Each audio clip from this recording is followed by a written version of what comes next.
জাকাতুল ফিতর বা সাদাকাতুল ফিতর আদায় করা আমাদের জন্য আবশ্যক। তো এই সাদাকাতুল ফিতরের ব্যাপারে আমরা এ পর্যায়ে সামান্য কিছু কথা বলতে চাই। প্রথমে বলবো যে সাদাকাতুল ফিতর আদায় করা কি।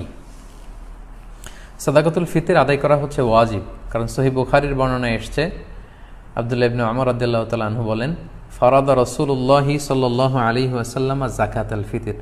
আল্লাহ রাসূল সাল্লাল্লাহু আলাইহি ওয়াসাল্লাম সাদাকাতুল ফিতরকে এটা ফারাদা শব্দ ব্যবহার করেছেন, মানে আবশ্যক, দিতেই হবে আপনাকে। আপনার যদি সামর্থ্য থাকে এটা আদায় করতেই হবে। এটা সাধারণ কোনো দান সাদাকা নয়, এটা সাদাকাতুল ফিতর, এটা আপনাকে আদায় করতে হবে। ফারাদা শব্দ ব্যবহার করেছেন, মানে এটা খুবই গুরুত্বপূর্ণ, এটা ওয়াজিব। তাহলে সাদাকাতুল ফিতর আদায় করার হুকুম হচ্ছে ওয়াজিব। এবার আমরা জানবো যে কেন এটা দিতে হয়, কেন আমরা সাদাকাতুল ফিতর আদায় করব। সুনানে আবু দাউদের একটি হাদিসে সাদাকাতুল ফিতর আদায়ের দুইটি সিগনিফিক্যান্স উল্লেখ করা হয়েছে, দুইটি কারণে